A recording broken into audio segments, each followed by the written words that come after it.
வாழ்க்கை எதற்காக? நாம் ஏன் இந்த பூமியிலே இருக்கிறோம்? நம்முடைய வாழ்க்கையின் அர்த்தம் என்ன?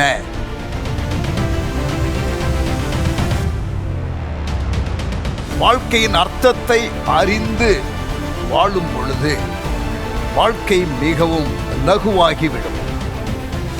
தேவையில்லாத காரியத்தில் நாம் சிக்கிக்கொள்ள மாட்டோம்.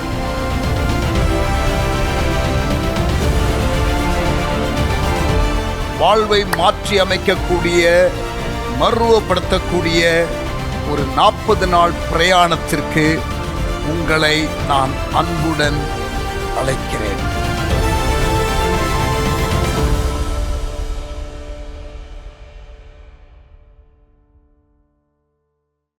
Praise God. முதலாவது நோக்கத்தை நாம் நேற்றுடன் படித்து முடித்தோம். Today we are starting purpose 2. இரண்டாவது நோக்கம், ஆண்டவர் மனிதனை உண்டாக்கியதற்கு இரண்டாவது நோக்கம். முதலாவது நோக்கம், நம்மை அவரது மகிழ்ச்சிக்கென்று அவர் திட்டமிட்டார். He created us for his pleasure. அவருடைய மகிழ்ச்சிக்கென்று நம்மை திட்டமிட்டார். அவருக்கு மகிழ்ச்சியை கொண்டு வருகிறது என்ன? அவருடைய முகத்திலே புன்முறுவலை கொண்டு வருகிறது என்ன? வேதத்திலே நாம் ஆராதனை என்ற காரியத்தை மையமாக வைத்து படித்தோம்.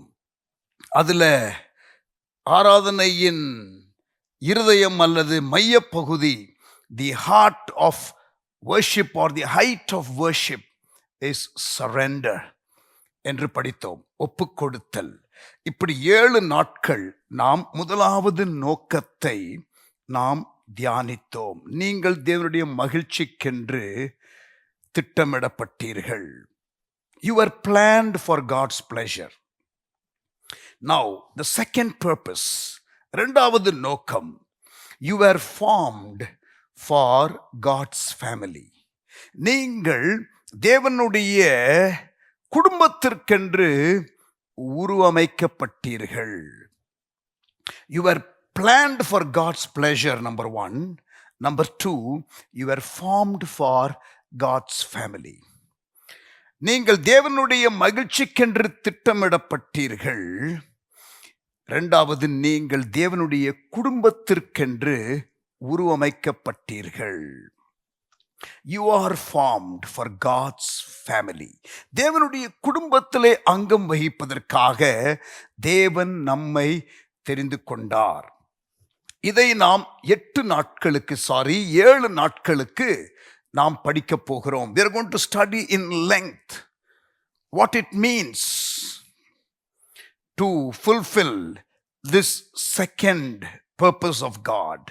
தேவனுடைய இந்த இரண்டாவது நோக்கத்தை நாம் எப்படி நிறைவேற்ற போகிறோம், நிறைவேற்ற தேவன் எதிர்பார்க்கிறார், எப்படி நாம் இருக்க வேண்டும், எப்படி செயல்பட வேண்டும் என்று தேவன் எதிர்பார்க்கிறார் என்ற காரியத்தை நாம் விரிவாக பார்க்க போகிறோம்.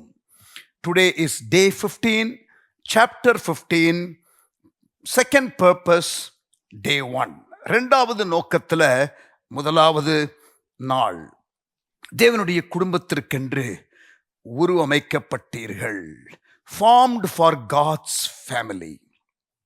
எபிரேயர் 2 அதிகாரம் 10 New Century Version in English. God is the one who made all things, and all things are for his glory. He wanted to have many children share his glory. தேவனை எல்லாவற்றையும் உண்டாக்கினவர், எல்லாம் அவருடைய மகிமைக்காக இருக்கின்றன. அநேகம் பிள்ளைகள் அவரது குடும்பத்தில் தமது மகிமையை பகிர்ந்து கொள்ள வேண்டும் அவர்களோடு கூட என்று அவர் விருப்பப்பட்டார். God is the one who made all things, and all things are for his glory. He wanted to have many children share his glory. 1 யோவான் 3ஆம் அதிகாரம் 1ஆம் வசனம், new living translation in English. See how very much our heavenly Father loves us, for he allows us to be called his children, and we really are. நாம் தேவனுடைய பிள்ளைகள் என்று அழைக்கப்பட அனுமதி அளித்திருப்பதினால் பிதாவானவர் நம்மீது எவ்வளவாக அன்பு கூறுகிறார் என்பதை பாருங்கள். நாம் உண்மையிலேயே தேவனுடைய பிள்ளைகள் தான். We are formed for God's family. நாம் தேவனுடைய குடும்பத்திற்கென்று உருவமைக்கப்பட்டோம். We are not called just to believe. We are also called to belong. நாம் விசுவாசிக்க மட்டுமல்ல, நாம் அங்கம் வகிக்கவும் தேவன் நம்மை அழைக்கிறார். அவருடைய குடும்பத்திலே அங்கம் வகிக்க தேவன் நம்மை அழைக்கிறார். God wants a family, and he created you and me to be part of it. தேவன் ஒரு குடும்பத்தை விரும்புகிறார். அந்த குடும்பத்திலே நீங்களும் நானும் அங்கம் வகிக்க அவர் ஏற்படுத்தி இருக்கிறார். இதுதான் மனிதனுக்கு தேவன் வைத்திருக்கிற 2வது நோக்கம்.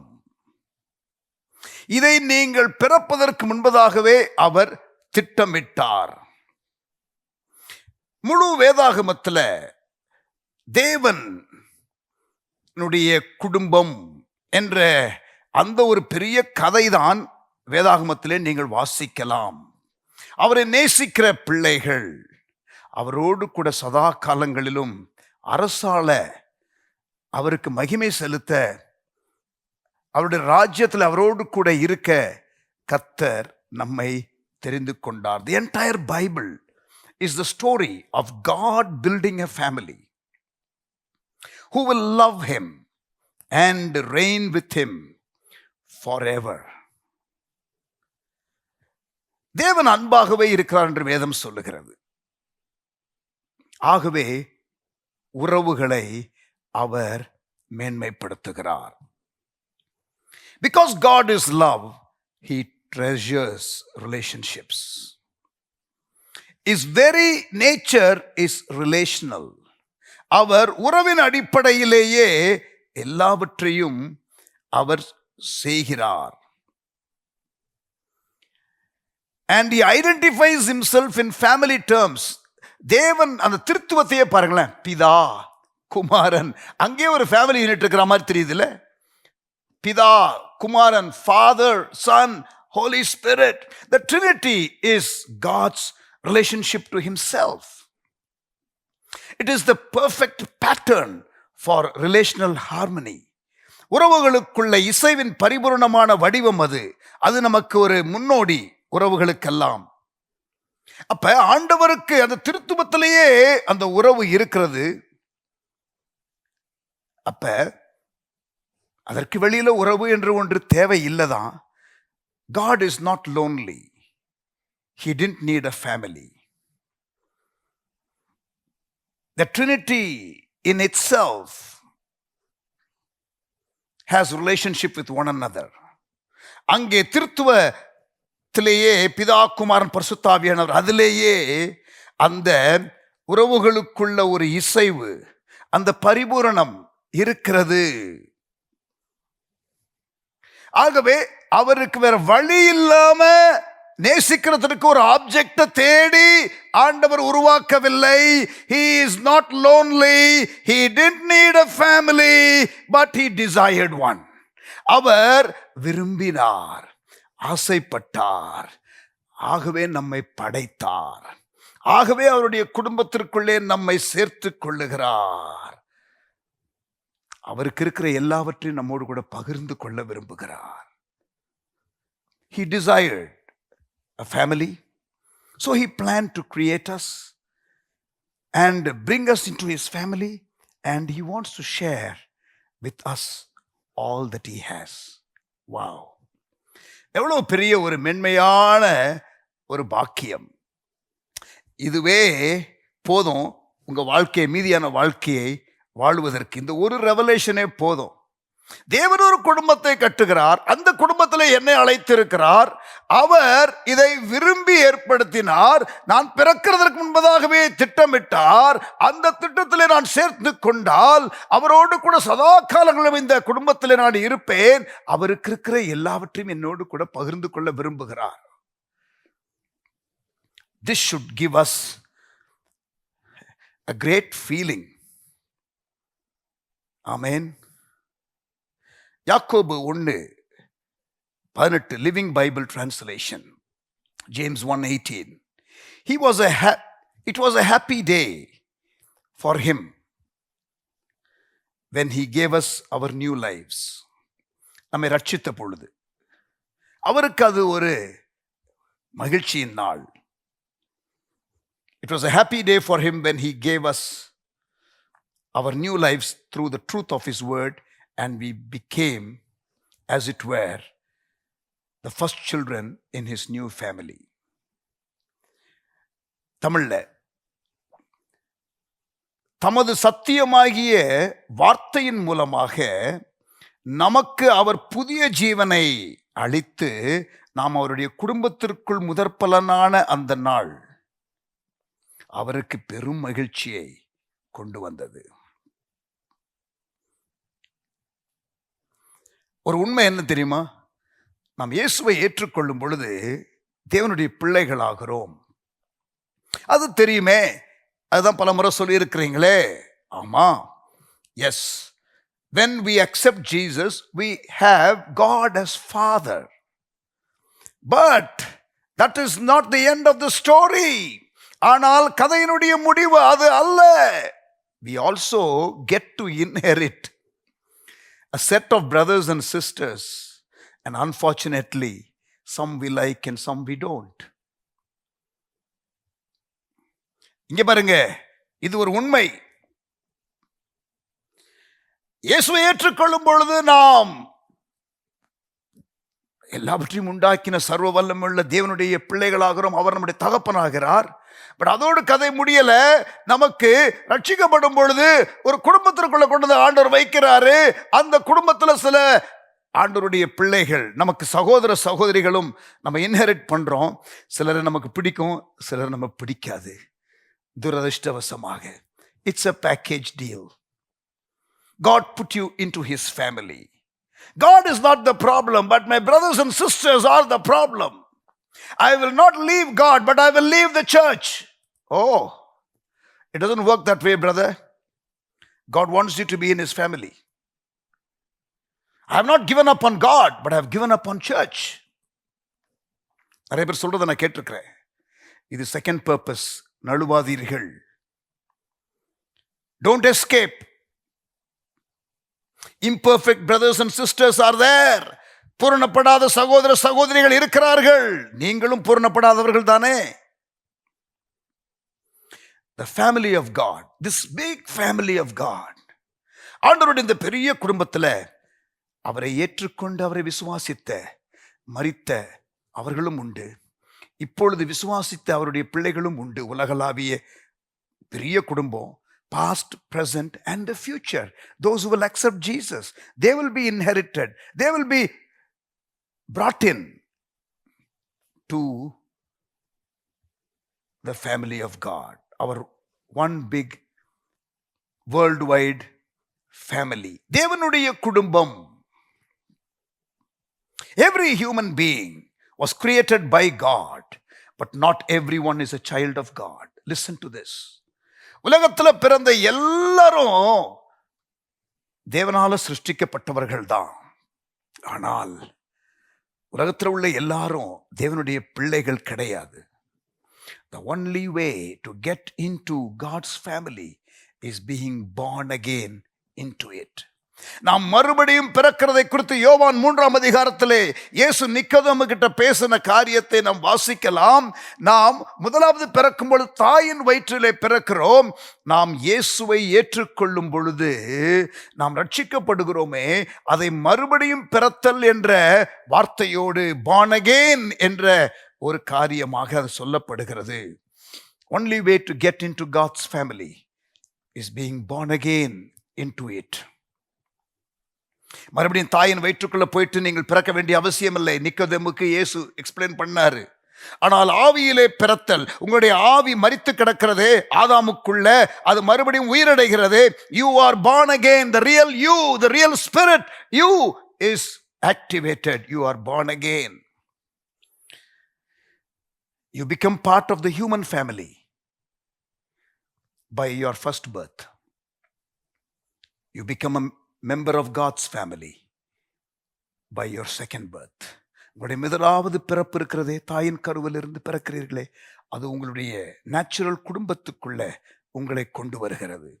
ஆனால் ஆவிக்குரிய ஒரு பிறப்பு இருக்கிறதே, அது இந்த இரண்டாவது பிறப்பு இருக்கிறதே, அது உங்களை தேவனுடைய குடும்பத்திற்குள் கொண்டு வருகிறது.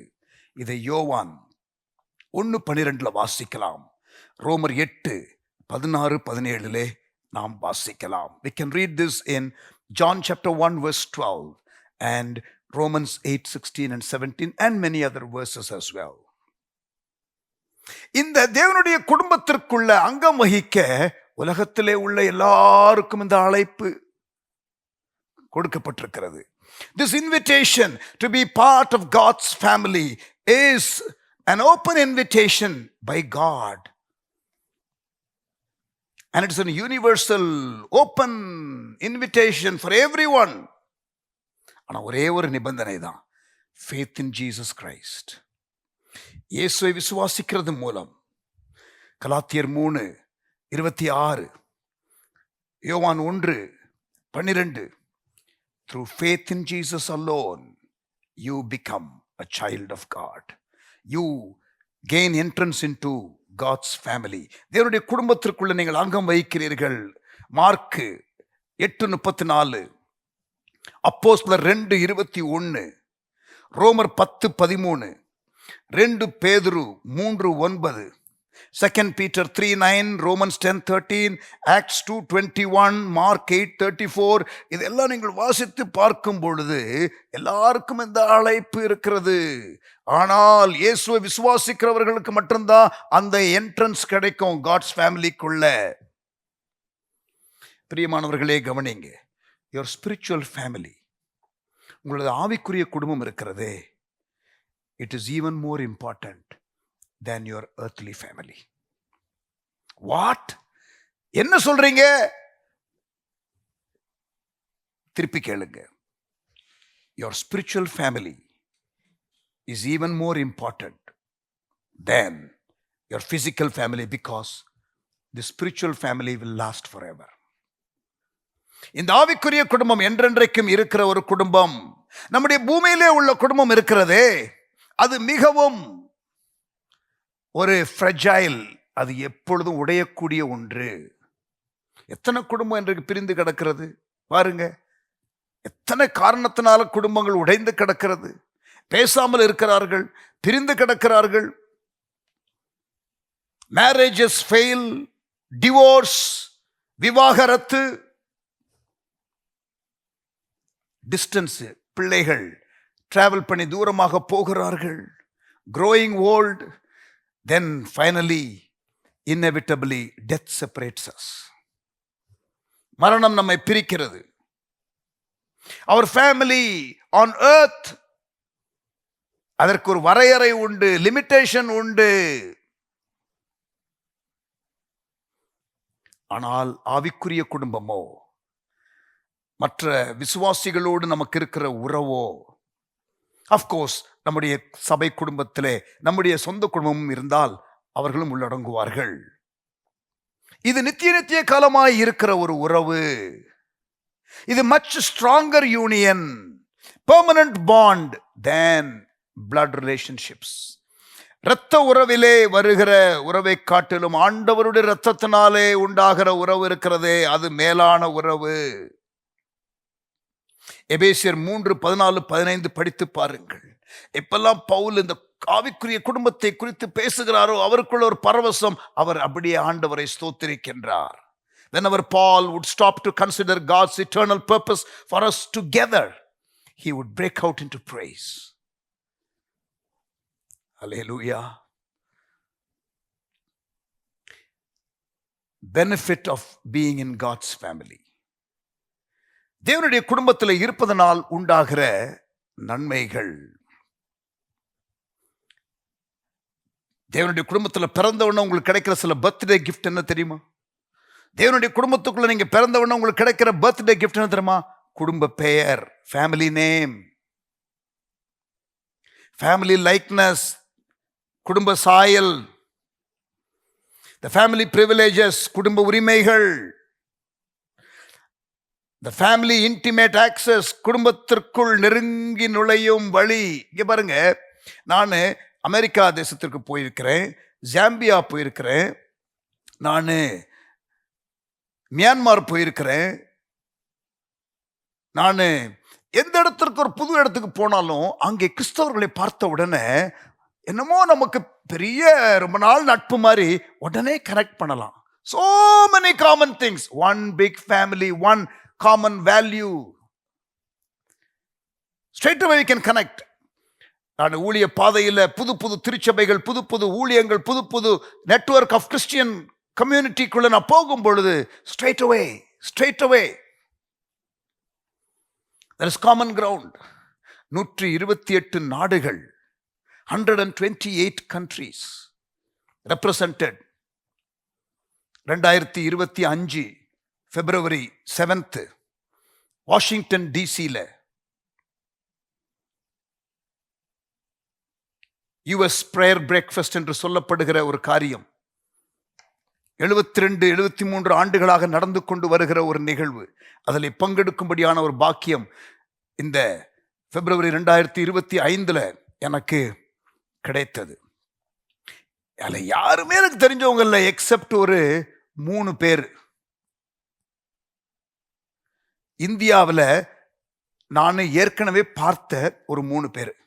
ஒரு அமெரிக்கா நாட்டை சேர்ந்த ஒருவர், இந்தியாவில் தான் அவங்கள பார்த்துருக்கிறேன். பிறகு டெல்லியில் இருக்கிற ஒருவர், இந்தியன் கிறிஸ்டியன் லீடர். அப்புறம் ஹரியானாவில் இருக்கிற ஒரு கிறிஸ்டியன் லீடர். இந்த 3 பேர் தான். அதில் ஒரு 2500 பேர் இருந்தோம்.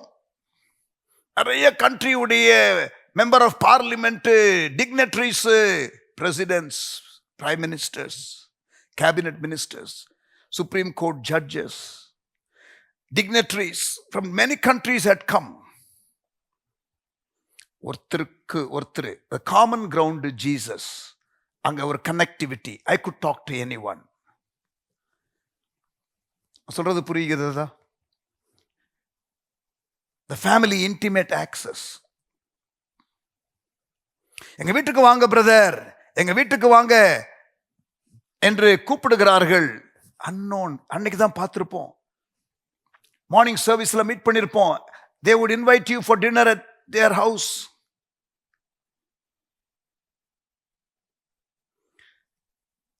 குடும்ப பெயர், குடும்ப சாயல், குடும்ப உரிமைகள், குடும்பத்தில் ஒருவருக்கொருவர் அந்த ஆக்சஸ், the family inheritance, குடும்ப சுதந்திரம்.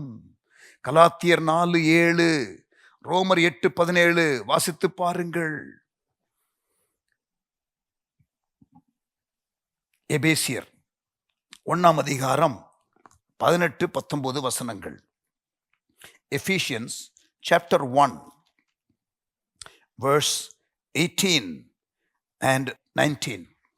தாம் நம்மை அழைத்ததினாலே நமக்கு உண்டாயிருக்கிற நம்பிக்கை இன்னதென்றும், பரிசுத்தவான்களிடத்தில் நமக்கு உண்டாயிருக்கிற சுதந்திரத்தினுடைய மகிமையின் ஐஸ்வர்யம் இன்னதென்றும். நல்ல கவனிங்க, பரிசுத்தவான்களிடத்தில் தமக்கு உண்டாயிருக்கிற சுதந்திரத்தினுடைய மகிமையின் ஐஸ்வர்யம் என்னதென்று, தாம் கிறிஸ்துவை மரித்தோரிலிருந்து எழுப்பி அவரிடத்தில் நடப்பித்த தமது பலத்த சத்துவத்தின் வல்லமைப்படியே விசுவாசிக்கிறவர்களாகிய நம்மிடத்தில் காண்பிக்கும் தம்முடைய வல்லமையின் மகா மேன்மையான மகத்துவம் என்னதென்றும் நீங்கள் அறியும்படிக்கு அவர் உங்களுக்கு பிரகாசமுள்ள மனக்கண்களை கொடுக்க வேண்டும் என்று வேண்டிக் கொள்கிறேன்.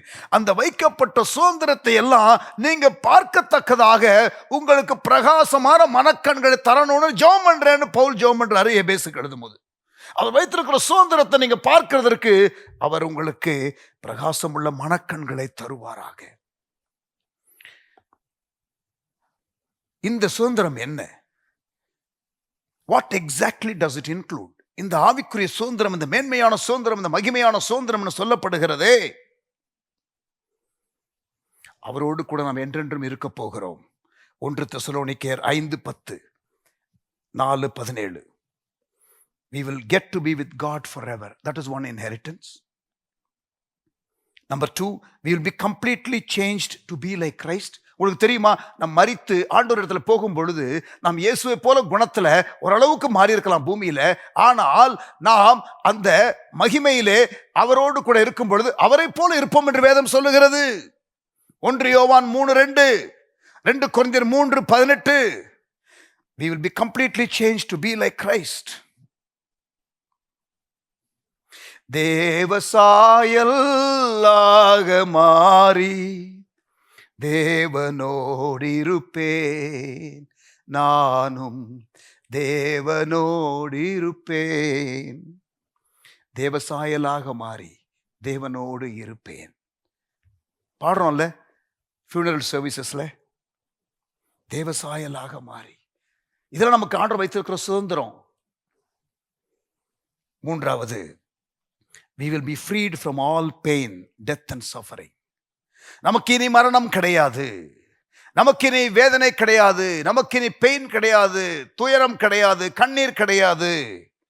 வெளிப்படுத்தின விசேஷம் 21:4. Number 4, we will be rewarded and reassigned positions of service. ஆண்டவர் நமக்கு உத்தரவாதங்களை, மென்மையான கணத்தை, பலனை அவர் நமக்காக வைத்திருக்கிறார். மார்க்கு 9:41, மார்க்கு 10:30, 1 கொரிந்தியர் 3:8, எபிரேயர் 10:35, மத்தேயு 25, 21 மற்றும் 23 வசனங்கள். We will be rewarded and reassigned positions of service. 5 பட்டணத்துக்கு அதிகாரியாயிரு, 2 பட்டணத்திற்கு அதிகாரியாயிரு என்று ஆண்டவர் சொல்லுகிறாரே. See, these are rewards and reassigned positions of service. இதெல்லாம் நமக்கு இருக்கிற பலன், இன்ஹெரிட்டன்ஸ். அதை பார்ப்பதற்கு நம்முடைய கண்களை கர்த்தர் திறந்தருள்வாராக. குடும்பத்திலே உள்ளவர்களுக்கு ஆண்டவர் வைத்திருக்கிற காரியங்கள். 5வது, we will get to share in Christ's glory. Wow, அவருடைய மகிமையை நம்மோடு கூட பகிர்ந்து கொள்வாரா? ரோமர் 8:17, கொலோசையர் 3:4, 2 தெசலோனிக்கேயர் 2:14, 2 தீமோத்தேயு 2:12, 1 பேதுரு 5:1. What an inheritance. You are far richer than you realize. நீங்க நினைக்கிறத காட்டிலும் மிகவும் ஐஸ்வர்யவான்கள். எதுல? ஆவிக்குரிய ரீதியில, நித்தியத்துல. அந்த சுதந்திரத்திற்குள்ள நீங்க வந்துட்டீங்க, அந்த குடும்பத்திற்குள்ள வந்துட்டீங்க. அது உங்களுக்கு தேவன் ஏற்படுத்தி வைத்திருக்கிற 2வது நோக்கம். இந்த குடும்பத்தில் நீங்கள் எப்படி இருக்கணும், இதை மீதியான சாப்டர்ல படிக்க போகிறோம். 1 பேதுரு 1:4, 1 பேதுரு 1:4.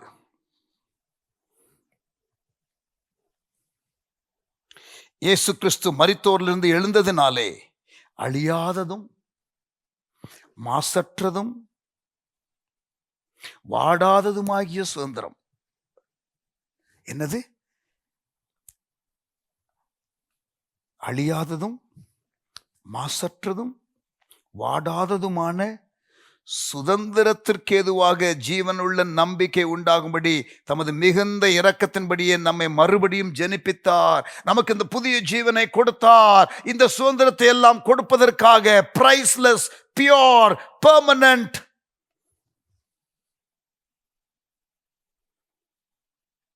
அழியாததும் மாசற்றதும் வாடாததும் ஆகிய சுதந்திரம். priceless, pure, permanent inheritance. Hallelujah. எதை யாரும் உங்களிடம் பறிக்க முடியாது. அதை it cannot be destroyed by war. யுத்தத்தினால அழிந்து போகாது. பொருளாதார சரிவினால அது இழந்து போகாது. You will not lose it because of poor economy. It cannot be destroyed by war, these inheritances. No one can take it from you. It can't be destroyed by a natural disaster. இயற்கை சீற்றங்கள், பொருளாதார சரிவு, யுத்தங்கள், எந்த காரியமும் இந்த சுதந்திரத்தை உங்களை விட்டு எடுக்க முடியாது. விலையேற பெற்றது, மாசற்றது, அழியாதது, வாடாதது, priceless, pure, permanent and protected, eternal inheritance. இங்க பாருங்க பிரியமானவர்களே, இந்த காரியத்திற்காகத்தான் நம்ம வாழ்க்கையில பிரயாசப்படணும். ஆனா பூமியில பாத்தீங்கன்னா மனிதர்கள் ரிட்டையர்மெண்ட்டுக்காக ஒர்க் பண்ணுவாங்க. ரிட்டையர்மெண்ட் அந்த ரிட்டையர்ட் லைஃப், இன்சூரன்ஸ், அதெல்லாம் நீங்க பாருங்க, சேவிங்ஸ் ஸ்கீம் எல்லாம் பாருங்க, எல்லா கரியர் அந்த ஓரியன்டேஷன்லாம் பாருங்க. Retirement no no no no, நமக்கு நித்தியம்தான் goal. Retirement is a short-sighted goal. Retirement is a short-sighted goal. You should be living in light of eternity. நித்தியத்தின் பார்வையில் நீங்கள் வாழ வேண்டும். கொலோசையர் 3ஆம் அதிகாரம் 23-24. நீங்கள் கர்த்தராகிய கிறிஸ்துவை சேவிக்கிறதுனாலே சுதந்திரமாகிய பலனை கர்த்தராலே பெறுவீர்கள் என்று அறிந்து. Listen carefully. நீங்கள் கர்த்தராகிய இயேசு கிறிஸ்துவை சேவிக்கிறதுனால, ஆண்டவருக்கு நீங்கள் அவருடைய நோக்கத்தை நிறைவேற்றுகிறதிலே உங்களை ஒப்பு கொடுத்து வாழுகிறதுனால, நீங்கள் கர்த்தராகிய கிறிஸ்துவை சேவிக்கிறதுனாலே சுதந்திரமாகிய பலனை கர்த்தராலே பெறுவீர்கள் என்று அறிந்து, எதை செய்தாலும் அதை மனுஷர்களுக்கென்று செய்யாமல் கர்த்தருக்கென்றே மனப்பூர்வமாய் செய்யுங்கள். It's a good memory verse. I read it again. நீங்கள் கர்த்தராகிய கிறிஸ்துவை சேவிக்கிறதுனாலே சுதந்திரமாகிய பலனை கர்த்தராலே பெறுவீர்கள் என்று அறிந்து, எதை செய்தாலும் அதை மனுஷர்களுக்கென்று செய்யாமல் கர்த்தருக்கென்றே மனப்பூர்வமாய் செய்யுங்கள். நித்திய பலனை பெறுவதற்காக வாழுங்கள். Amen. Benefits of being in God's family. தேவனுடைய குடும்பத்திலே இருக்கிறதுனாலே உண்டாகிற நன்மைகளை நாம் பார்த்தோம். Next, baptism, identifying with God's family. ஞானஸ்நானம் தேவனுடைய குடும்பத்தோடு கூட உங்களை அடையாளப்படுத்திக் கொள்ளும் ஒரு இனிஷியல் செரமனி. இந்த தேவனுடைய குடும்பத்திற்குள்ள நீங்கள் நுழைவதற்கு ஒரு அடையாளமாக நீங்கள் செய்கிற ஒரு அடையாள சடங்கு,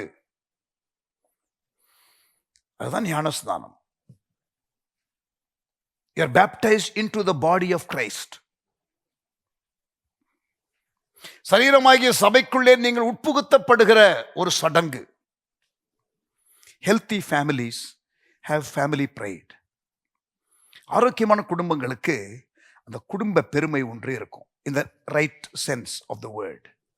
நான் இந்த குடும்பத்தை சேர்ந்தவன் என்று பெருமையோடு சொல்லிக் கொள்வார்கள். குடும்பத்திலே உள்ள மக்கள் தங்களுடைய குடும்பத்தின் பெயரை சொல்லுவதற்கு வெட்கப்படுவது இல்லை. They are not ashamed to be recognized as part of that family. Sadly, துக்ககரமாக நிறைய விசுவாசிகள் இந்த பப்ளிக் அந்த டிக்ளரேஷன், தங்கள் தேவனுடைய குடும்பத்திலே சேர்ந்து விட்டோம் என்ற காரியத்தை அங்கீகரிப்பதற்கு தாமதிக்கிறார்கள். இயேசு கட்டளையிட்டார், உலகமெங்கிலும் புறப்பட்டு போய் சகல ஜாதியும் சீஷராக்கி ஞானஸ்நானம் கொடுங்கள் என்று கட்டளையிட்டார். Baptism is not optional. It's not an optional ritual to be delayed or postponed. தாமதிக்க, ஒத்திப்போட, பிறகு பார்த்து கொள்ளலாம் என்று சொல்லக்கூடிய ஒரு தெரிந்தெடுக்கும் ஒரு சடங்கு அல்ல. இது தேவன் கொடுத்த கட்டளை. It signifies your inclusion in God's family. அதாவது நீங்கள் இயேசுவை ஏற்றுக்கொள்ளும் பொழுது நீங்கள் உள்ள சேர்க்கப்படுகிறீர்கள். ஆனால் இப்ப உள்ள 2 நாட்டு பிரதமர் பேச்சுவார்த்தை நடக்கும் பொழுது உள்ள ஒப்பந்தம் எல்லாம் கையெழுத்தாகும்போது உங்களுக்கு தெரியாது. ஆனா வெளியில வந்த உடனே இந்த பிரஸ் மீட் என்று ஒன்று வைப்பார்கள். பத்திரிகை நிருபர்கள் எல்லாம் கூடியிருப்பார்கள். 2 பேரும் வந்து பேசுவாங்க. 2 பேரும் அப்படி எல்லாரும் பார்க்கிற மாதிரி கை கொடுப்பாங்க தெரியுமா? கை கொடுக்கறதுனால எதுவும் கிடையாது. உள்ள நடந்ததுனால தான் எல்லாம். ஆனா வெளி உலகத்திற்கு காட்டுவதற்கு உள்ளே நடந்ததை அவர்கள் செய்கிறார்கள். உள்ளே நடந்த காரியத்தை வெளியே சொல்லுகிறது முக்கியம்.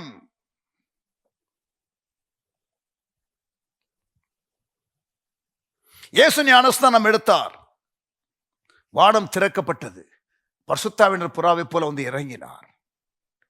ஞானஸ்நானம் எடுக்காதவர்களுக்காக நான் சில நிமிடங்கள் பேசட்டும். Those of you who have not still been baptized, let me take a few minutes. சில நிமிடங்களை எடுத்து நான் அதை வலியுறுத்தட்டும். எபிரேயர் 6ஆம் அதிகாரம் 1ஆம் வசனத்துல நீங்கள் படிக்கும் பொழுது அடிப்படை உபதேசம், அஸ்திபார உபதேசம், ஃபவுண்டேஷனல் டீச்சிங் என்று சொல்லப்படுகிற அந்த உபதேசத்துல உங்களுக்கு டாக்ட்ரின் ஆஃப் பேப்டிசம், ஸ்நானங்களுக்கு அடுத்த உபதேசம் என்று வரும். இஸ்ரவேல் ஜனங்கள் செங்கடலை கடக்கிறது ஞானஸ்நானத்திற்கு அடையாளம் என்று 1 கொரிந்தியர் 10ஆம் அதிகாரத்திலே நாம் வாசிக்கலாம்.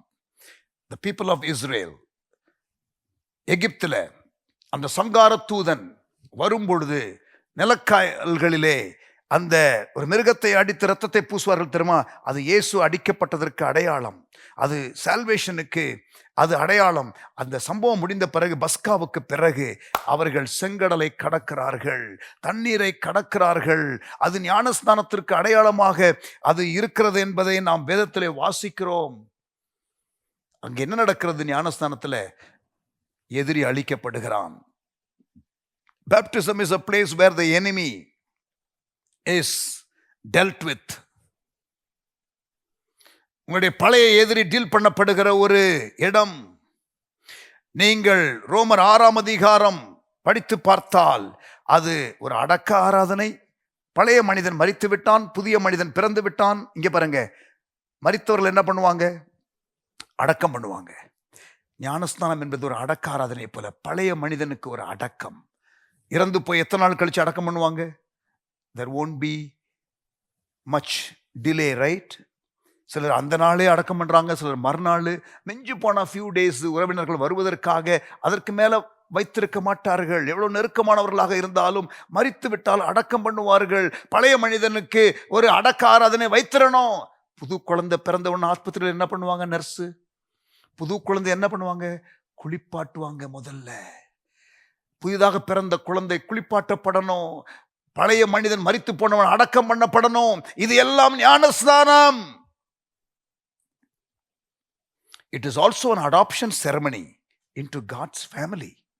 தேவனுடைய குடும்பத்திற்குள்ள ஒரு அடாப்ஷன் செரமனி. உங்களை ஆண்டவர் தத்தெடுக்கிறதற்கான ஒரு அடையாள சடங்கு.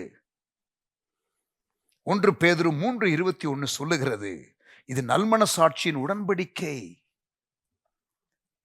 இது மாம்ச அழுக்கை போக்குதலுக்காக. நீங்க காலையில குளிக்கும் பொழுது உங்களுடைய குளியல் அறையில, in your bathroom, when you take shower, you use soap, you remove the dirt in your body. But this is not that. இது மாம்ச அழுக்கை நீக்குதலுக்குரிய ஒரு ஸ்நானம் அல்ல என்று 1 பேதுரு 3:21 சொல்றாரு. இது நல்மனசாட்சியின் உடன்படிக்கை. This is a covenant. இது ஒரு நிச்சயதார்த்தம் மாதிரி. இயேசுதான் பரம மணவாளன், நீங்களும் நானும் மணவாட்டி. நாம் அவருடைய அன்பிலே மயங்கி விட்டோம். அவருடைய சிலுவை மரணத்தின் அந்த தியாக மரணத்தை, அன்பை நாம் கேள்விப்பட்டு ஒப்பு கொடுத்து விட்டோம். அவருக்கு நான் மணவாட்டியாக இருக்கிறேன் என்று அர்ப்பணித்து விட்டோம். அவருக்கும் நமக்கும் திருமணம் நடக்க போகிறது அவர் வரும் பொழுது. ஆனால் இது ஒரு நிச்சயதார்த்த ஆராதனை, நல்மனசாட்சியின் உடன்படிக்கை. This is like an engagement service. 1 பேதுரு 3:21. 1 கொரிந்தியர் 12:13 வாசிக்கிறேன், கவனிங்க. 1 கொரிந்தியர் 12:13. நாம் யூதராயினும் கிரேக்கராயினும் அடிமைகளாயினும் சுயாதீனராயினும் எல்லாரும் ஒரே ஆவியினாலே ஒரே சரீரத்திற்குள்ளாக சபைக்குள்ள ஞானஸ்நானம் பண்ணப்பட்டு, பார்த்தீங்களா, baptism divides our or breaks our dividing wall and inducts us into the body of Christ. நாம் யூதராயினும் கிரேக்கராயினும் அடிமைகளாயினும் சுயாதீனராயினும் எல்லாரும் ஒரே ஆவியினாலே ஒரே சரீரத்திற்குள்ளாக ஞானஸ்நானம் பண்ணப்பட்டு எல்லாரும் ஒரே ஆவிக்குள்ளாகவே தாகம் தீர்க்கப்பட்டோம்.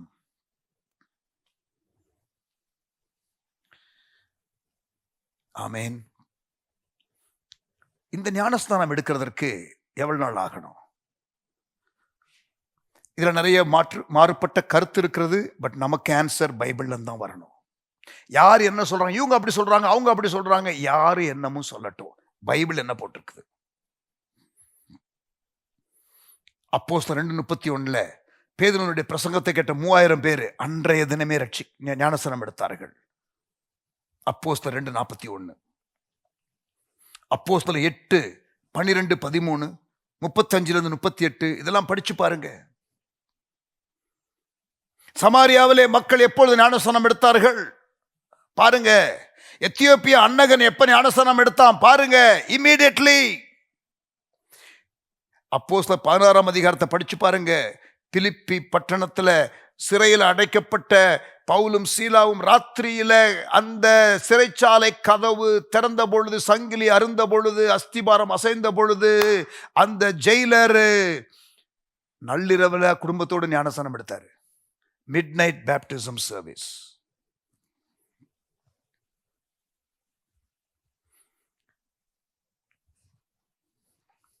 விசுவாசம் உள்ளவனாகி ஞானஸ்தானம் பெற்று ரட்சிக்கப்பட்டான். ஆமென். விசுவாசம் உள்ளவனாகி, faith in Jesus. That is the only criteria. I leave all other gods. I just choose to worship this God. இவரோட நல்மனசாட்சியின் உடன்படிக்கை, இனி வேற யாரையும் கையெடுத்து கும்பிட மாட்டேன், இவரை மட்டும் தான் நான் கையெடுத்து கும்பிடுவேன், இவர் மட்டும்தான் என்ற தீர்மானம் எடுக்கிறீங்க தெரியுமா? That is when you get baptized. அவங்க மெச்சுவர்ட் ஆனதுக்கு அப்புறம், எல்லாம் சீஷர் ஆனதுக்கு அப்புறம், இன்னைக்கு யாரு அப்படி முழுமையா இயேசுவை போல மாறி இருக்கிறா? எத்தனை பேர் அப்படி சீஷர்கள் ஆயிட்டோம்? எத்தனை பேருக்கு ஞானஸ்நானம் கொடுத்துருக்கிறோம்? சர்ச்சில் எத்தனை பிரச்சனை இருக்கு, ஞானஸ்நானம் கொடுக்கலையா அவங்களுக்கெல்லாம்? Let us read the scriptures properly. Only condition is believe. Baptism must be taken immediately. செத்த பிணம் உடனே அடக்கம் பண்ணப்படுறது போல, புதிதாக பிறந்த குழந்தை உடனே குளிப்பாட்டப்படுகிறது போல, எத்தியோப்பியா அன்னகன் உடனே ஞானஸ்நானம் எடுத்தது போல, பிலிப்பி பட்டணத்தில் உள்ள ஜெயிலர் நள்ளிரவில் ஞானஸ்நானம் எடுத்தது போல, 3000 பேர் உடனே ஞானஸ்நானம் எடுத்தது போல, சமாரியாவில் இயேசுவை ஏற்றுக்கொண்டவர்கள் ஞானஸ்நானம் எடுத்தது போல, challenging you, if you believe in Jesus and he is the only God, be baptized. ஆமென். ஞானஸ்நானம் எடுங்க. லூக்கா 7:30 சொல்லுகிறது. லூக்கா 7:30. Luke chapter 7 and verse 30. பரிசேயரும் நியாய சாஸ்திரிகளுமோ அவனாலே ஞானஸ்நானம் பெறாமல் தங்களுக்கு கேடுண்டாக தேவனுடைய ஆலோசனையை தள்ளிவிட்டார்கள். தங்களுக்கு கேடுண்டாக தேவனுடைய ஆலோசனையை தள்ளிவிட்டார்கள். இது தேவனுடைய ஆலோசனை. தங்களுக்கு கேடுண்டாக இதை தள்ளிவிட்டார்கள். உங்களுக்கு கேடு வரக்கூடாது, நன்மை வரணும், கீழ்ப்படிங்க, ஞானஸ்தானம் எடுங்க. ஆமேன் சொல்லுங்களேன். ஆமேன். Praise God. ரெண்டாவது நோக்கம், இன்றைக்கு தான் முதல்ல ஆரம்பிக்கிறோம், இன்னும் 6 நாள் இருக்குது, ரொம்ப ஆசீர்வாதமா இருக்கும். முதலாவது நோக்கம், நல்ல ஆராதனையை கொடுத்து நல்ல ஒரு பிரேக் த்ரூ உங்களுக்கு வந்துருச்சு. இப்ப சபை என்ற குடும்பம், ஆவிக்குரிய தேவனுடைய குடும்பம், மற்ற சகோதர சகோதரிகள் தேவனுடைய குடும்பத்தில் அவர்களோடு உள்ள பரஸ்பர வாழ்வு, அந்யோன்ய வாழ்வு, ஃபெல்லோஷிப் with God's people. புதிய ஏற்பாட்டில் ஒருவருக்கொருவர் என்ற சொற்பதம், the phrase one another is used around 50 times. That is what we are talking about. மனுஷன் தனிமையாயிருப்பது நல்லதல்ல. என்று ஆண்டவர் சொன்னாரே, அது திருமண வாழ்க்கைக்கு மட்டுமல்ல. It is simply not good for man to be alone. தனியா இருக்கிறது நல்லதல்ல. நீங்கள் ஒருவரோடு ஒருவர் தங்கி இருக்காவிட்டால் தனியாக தொங்கிக் கொண்டு இருப்பீர்கள். யூதாசுடைய நிலைமைதான் உங்களுக்கு வரும். எல்லாரோடு கூட ஒரு பிளான்ல இல்லாம தனியா ஒரு பிளானை போட்டு ஸ்கீம் போட்டு கடைசியில தனியா தொங்கிக்கிட்டு கிடந்தான். ஒருவரோடு ஒருவர் தங்கி இருக்காவிட்டால் தனியாக தொங்கிக் கொண்டிருப்பீர்கள். If you don't hang together you will hang alone. Stay connected with the body of Christ. இங்க பாருங்க, சரீரமாகிய சபை, சரீரமாகிய சபைன்னு பவுல் நிறைய சொல்லுவாரு. புதிய ஏற்பாட்டில் சபையை குறித்து சரீரத்தின் அங்கங்கள் நீங்கள் என்று சொல்லுவாரு. சரீரத்திலே இந்த அங்கம், ஒரு அங்கம் இந்த சரீரத்தோடு மீதியான சரீரத்தோடு இணைந்திருக்காவிட்டால் it loses life, it loses purpose. When you are disconnected from the body, you lose life and you lose purpose. நீங்கள் உங்களுடைய ஜீவனை இழப்பீர்கள், உங்களுடைய நோக்கத்தை இழப்பீர்கள். This is no light content. This is serious. உங்களுடைய ஆவிக்குரிய வாழ்க்கை எந்த அளவுக்கு தேவனோடு கனெக்டடா நீங்க இருக்கிறீங்களோ அந்த அளவுக்கு நீங்க மற்றவர்களோடு கனெக்டடா இருக்கணும். உன் தேவனாய கர்த்தரிடத்திலே முழுமனதோர் அன்பு கூறுவாயாக. Likewise also with your brothers. Love others as you love yourself. இன்னும் பார்க்க போகிறோம். I am probably jumping the gun a little bit. நான் சில காரியங்களை முன்னாகவே சொல்லுகிறது போல இருக்கிறது. இன்னொரு 6 சாப்டர் இருக்கிறது. Life's greatest privilege. வாழ்க்கையின் மிக பெரிதான ஸ்லாக்கியம். வாழ்க்கையின் மிக பெரிதான ஸ்லாக்கியம். Being included in God's family is the highest honor. Let this amazing truth deeply sink in. தேவனுடைய குடும்பத்தில், ஒரு ராஜ குடும்பத்தில் நீங்கள் அங்கம் வகித்தால் உங்களுக்கு எப்படிப்பட்ட உணர்வு இருக்கும்? ஜஸ்ட் கற்பனை பண்ணி பாருங்க. ஒரு சீஃப் மினிஸ்டர் வீட்டில், எங்க அப்பா சீஃப் மினிஸ்டர், எங்க அப்பா ஒரு கேபினட் மினிஸ்டர், எங்க அப்பா ஒரு எம்பி, எங்க அப்பா ஒரு கவர்னர். இப்படி இருந்தாலே உங்களுக்கு எப்படி ஒரு ஃபீல் இருக்கும்? அண்ட சராசரங்கள் எல்லாம் உண்டாக்கின, சதா காலங்களிலும் நித்திய காலமாய் இருக்கிற சர்வ வியாபி, சர்வஞானி, சர்வ வல்லமையுள்ள தேவன், அவருடைய குடும்பத்தில் அவர் தகப்பனாக நான் அவருடைய பிள்ளையாக இருக்கிற பாக்கியம் எனக்கு கிடைத்திருக்கிறது. What an amazing revelation that we all must have and not miss out. இந்த வெளிப்பாடு எல்லாருக்கும் உண்டாவதாக, உங்கள் கண்கள் திறக்கப்படுவதாக. Let this amazing truth sink in and sink in deeply. Being included in God's family is the highest honor and it is open to everybody. This is the good news. இதுதான் வெளியில போய் நம்ம சொல்லணும். இதுதான் சுவிசேஷம். அட்லீஸ்ட் ஒரு பகுதி சுவிசேஷத்துல. சுவிசேஷத்தை ஏற்றுக்கொள்கிறதுனால உண்டாகிற ஸ்லாக்கியம். எபிரேயர் 2:11, ஹீப்ரூஸ் 2:11. எப்படி எனில் பரிசுத்தம் செய்கிறவரும் பரிசுத்தம் செய்யப்படுகிறவர்களுமாகிய யாவரும் அவராலே உண்டாயிருக்கிறார்கள். இது நிமித்தம் அவர்களை சகோதரர் என்று சொல்ல அவர் வெட்கப்படாமல். Jesus is not ashamed to call you and me brothers and sisters. தெரியுமா உங்களுக்கு? எபிரேயர் 2:11. Jesus is not ashamed to call us his brothers and sisters. இன்னொரு வசனம் வாசிக்கலாம். மத்தேயு 12ஆம் அதிகாரம், Matthew chapter 12 verse 49 and 50. மத்தேயு 12ஆம் அதிகாரம் 49, 50. தம்முடைய கையை தமது சீஷர்களுக்கு நேரே நீட்டி, இதோ என் தாயும் என் சகோதரரும் இவர்களே. இது இயேசுனுடைய வார்த்தை. பரலோகத்தில் இருக்கிற என் பிதாவின் சித்தத்தின்படி செய்கிறவன் எவனோ அவனே எனக்கு சகோதரனும் சகோதரியுமாய் தாயுமாய் இருக்கிறான் என்று அவர் சொன்னார். Jesus is not ashamed to call you brother. He is not ashamed to call you sister. He has great joy in You being in the same family that he is in, we all can call God the Creator Father. Jesus calls him Father, and he wants you to call Father. பரமண்டலங்கள் இருக்கிற எங்கள் பிதாவேன்னு சொல்லி கொடுக்கல, பரமண்டலங்கள் இருக்கிற என் பிதாவேன்னு சொல்லி கொடுக்கல. Our Father. This prayer is suppose to be prayed together. Our Father, not my father.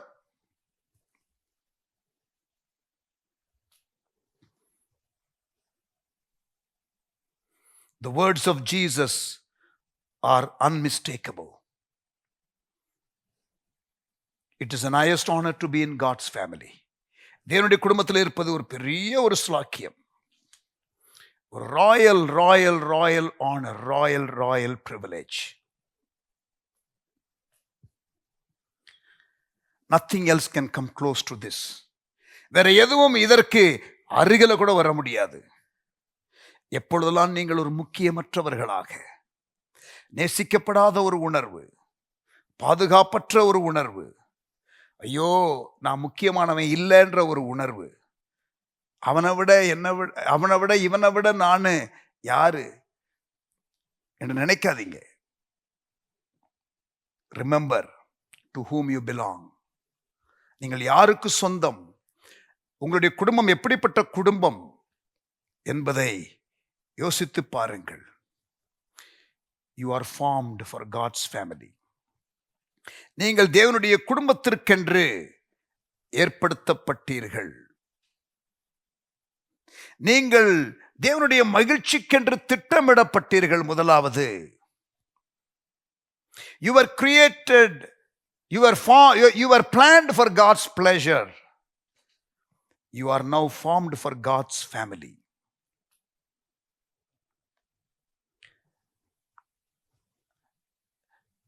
இங்க பாருங்க, திருச்சபை, ஸ்மால் குரூப், கேர்செல்,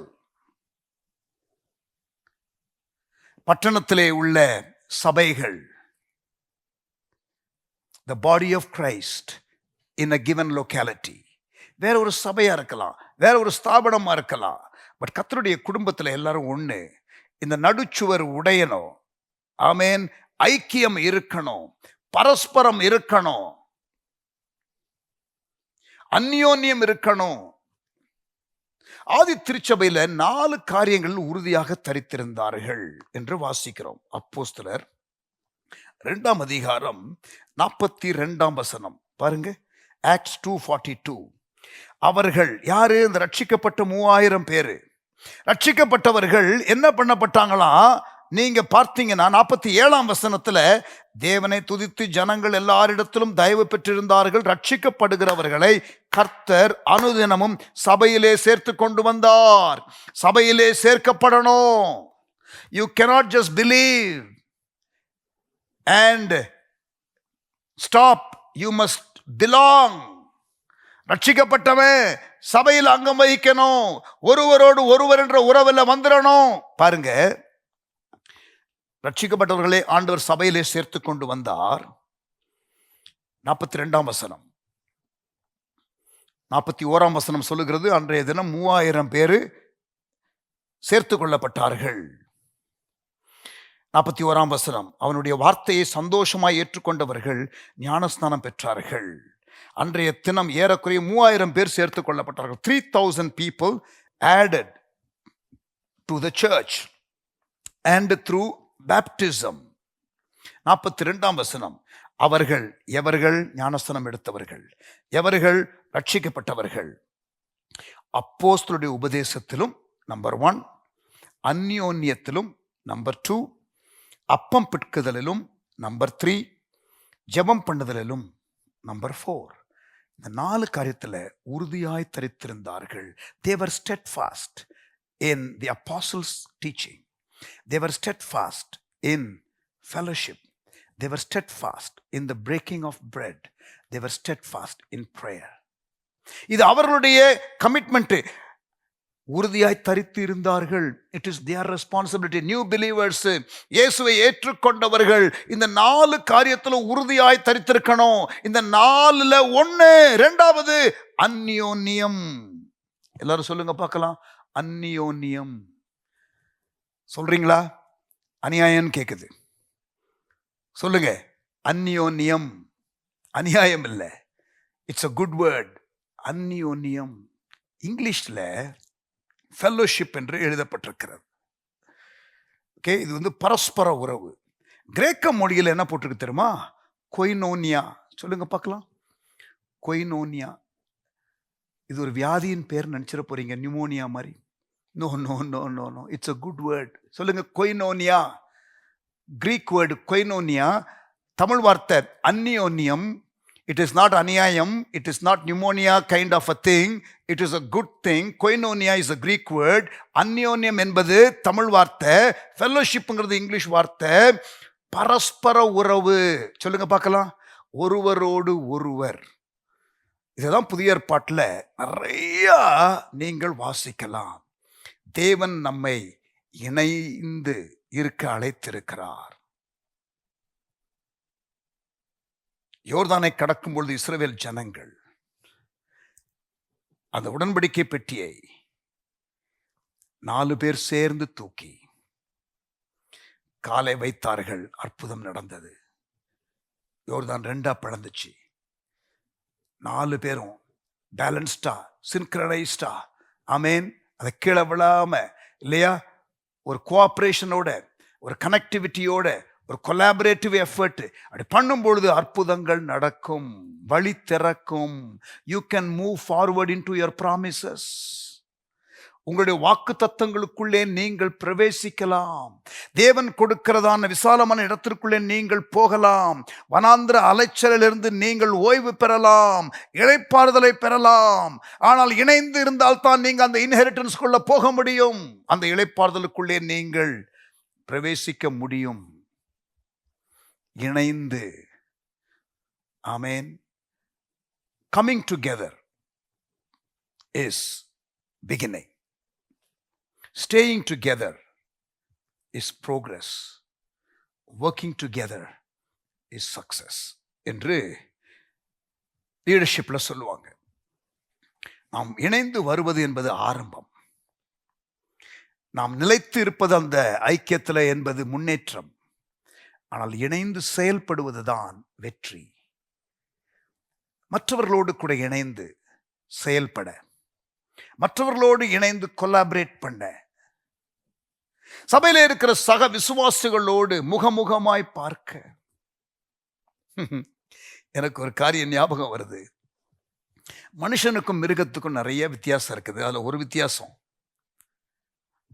நல்லா கவனிங்க, கொஞ்சம் ஜோவியலா முடிப்போம். சிந்திக்க வைக்கிற காரியம். மனுஷனுக்கும் மிருகத்துக்கும் நிறைய டிஃபரன்ஸ் இருக்கு. அதுல ஒரு டிஃபரன்ஸ் என்ன தெரியுமா? மிருகம், ரோட்ல 2 நாய், ரோட்ல 2 மாடு, முதல்ல பார்த்துச்சுன்னா ஒன்னோட ஒன்று என்ன பண்ண தெரியுமா? முட்டும், மோதும், குறைக்கும் இல்ல, அது ஃபைட் பண்ணும். கொஞ்ச நாள் கழிச்சு பார்த்தீங்கன்னா செட்டில் ஆகி பீஸ்ஃபுல்லா இருக்கும். ஆரம்பத்தில் சண்டை போடும், போக போக அது நட்பா இருக்கும். ஆனா மனுஷன் இருக்கானே, முதல்ல பார்க்கும் பொழுது பல்ல காட்டுவான், போக போக மூஞ்ச காட்டுவான். நான் சொல்றது புரியுதா உங்களுக்கு? இது புரியாம யாருக்கும் இருக்காது, எல்லாருக்கும் இது புரியும். ஏன்னா இதை நீங்க அனுபவிச்சிருப்பீங்க. See, we put on mask. நம்ம வேஷம் போடுறதுல ரொம்ப கில்லாடிங்க. நல்ல சைடு அவங்களத காட்டுவாங்க, நீங்க உங்க நல்ல சைடு காட்டுவீங்க. போக போக தான் ஓஹோ இவர் இப்படிப்பட்டவரா என்பது தெரியும். அப்புறம் டிஸ்டன்ஸ் மெயின்டைன் பண்ணுவீங்க, அப்புறம் பேச்சு குறையும். சொல்றது புரியுதா? அப்படிப்பட்டதான மக்கள் சபைக்குள்ள இருக்கிறாங்களா? நீங்களும் பெர்ஃபெக்ட் இல்லை, நானும் பெர்ஃபெக்ட் இல்லை, மற்றவர்களும் பெர்ஃபெக்ட் இல்லை. ஒரு வசனம் சொல்றேன், உங்களுக்கு ரொம்ப என்கரேஜிங்கா இருக்கும். சபையை குறித்து எபேசியர் 4 அதிகாரம், எபேசியர் 4 அதிகாரம் 12ஆம் வசனம். இந்த 5-fold மினிஸ்ட்ரியை குறித்து அங்க சொல்லப்பட்டிருக்கிறது. அதுல பாருங்க, பசுத்தவான்கள் சீர் பொருந்தும் பொருட்டு. எதுக்கு இந்த 5 விதமான ஊழியங்கள் கொடுக்கப்பட்டிருக்கிறதா? பசுத்தவான்கள் சீர் பொருந்தும் பொருட்டு. பெர்ஃபெக்டிங் ஆஃப் த செயின்ட்ஸ்னு இருக்கு இங்கிலீஷ்ல. அவன் செயின்ட்னு போட்டிருக்குது, ஆனா அவன் பெர்ஃபெக்ட் ஆகணும்னு போட்டிருக்கு. பரிசுத்தவான்கள் சீர் பொருந்தணும்னு போட்டிருக்குது, பரிசுத்தவான்னு போட்டிருக்கு, சீர் பொருந்தணும்னு போட்டிருக்குது. அப்படின்னா இது என்ன விதமான பரிசுத்தவான்? இன்னும் சீர் பொருந்தாத பரிசுத்தவான். பர்ஃபெக்டிங் ஆஃப் த செயின்ட்ஸ்னு போட்டிருக்குது. அப்ப இம்பர்ஃபெக்ட் செயின்ட்ஸ் எங்க இருக்கிறாங்க? சர்ச்சுக்குள்ள. இவங்களை பூர்ணப்படுத்துவதற்காக தான் ஊழியங்கள் இருக்கிறது.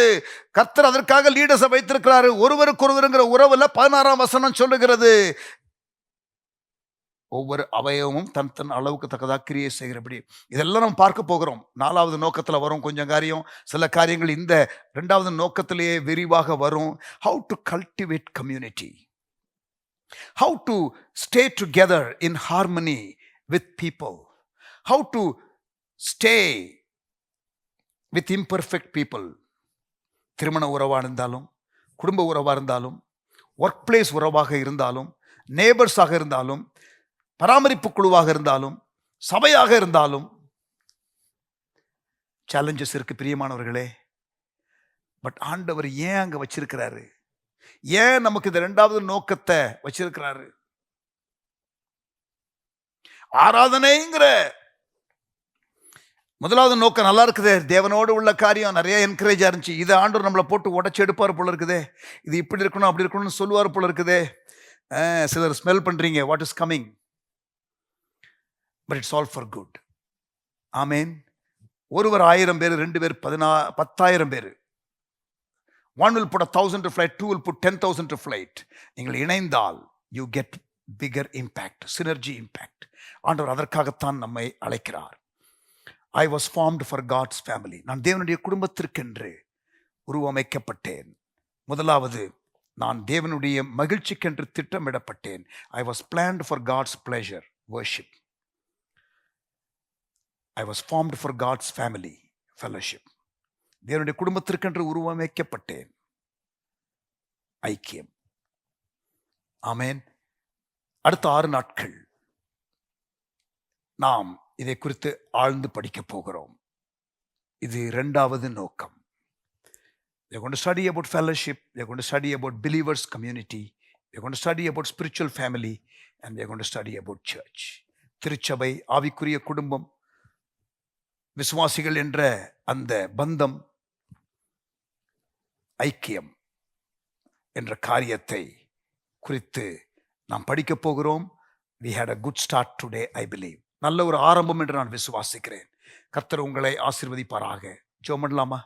நல்ல தகப்பனே, எங்களோடு கூட நீர் பேசுகிற ஆண்டவரே, கற்றுக் கொடுக்கிற காரியத்திற்காக உமக்கு ஸ்தோத்திரம் செலுத்துகிறோம். Thank you Lord for this wonderful teaching that you are giving us. எங்களுக்கு நீர் கொடுக்கிற, கண்ணை திறந்து விடுகிற ஆண்டவரே, உம்முடைய குடும்பத்தில் அங்கம் வகிக்கிற ஒரு பெரிய பிரிவிலேஜ். ஆண்டவரே, இந்த வெர்டிக்கல் காரியத்தை குறித்து எங்களுக்கு பல காரியங்கள் இருக்குது. ஆனால் இந்த ஹரிசாண்டல் காரியத்தையும் நாங்கள் ஆண்டவரே சரியா வைத்து கொள்ளணும். அதற்கு எங்களுக்கு கற்றுத்தாருங்க. அடுத்த 6 நாட்கள் நாங்கள் இன்னும் ஆழ்ந்து படிக்கும் பொழுது எங்களை சரி செய்து கொள்ள வேண்டிய காரியங்களை சரி செய்து கொள்ள ஆவியானவர் உதவி செய்வீராக. ரிக்வாரனுக்காக, அவர் எழுதி கொடுத்த இந்த பொக்கிஷ வார்த்தைகளுக்காக மறுபடியும் நன்றி செலுத்துகிறோம். இந்த தேவ மனுஷனுக்காக எங்களுக்கு இந்த நாட்களில் தமிழ்ல இதை ஆண்டவரை கொடுத்ததற்காக உமக்கு நன்றி செலுத்துகிறோம். கிருபை எங்களோடு கூட இருப்பதாக. இயேசுவின் நாமத்தில் பிதாவே, ஆமென். Praise God. Happy reading chapter 15. God bless you. See you tomorrow.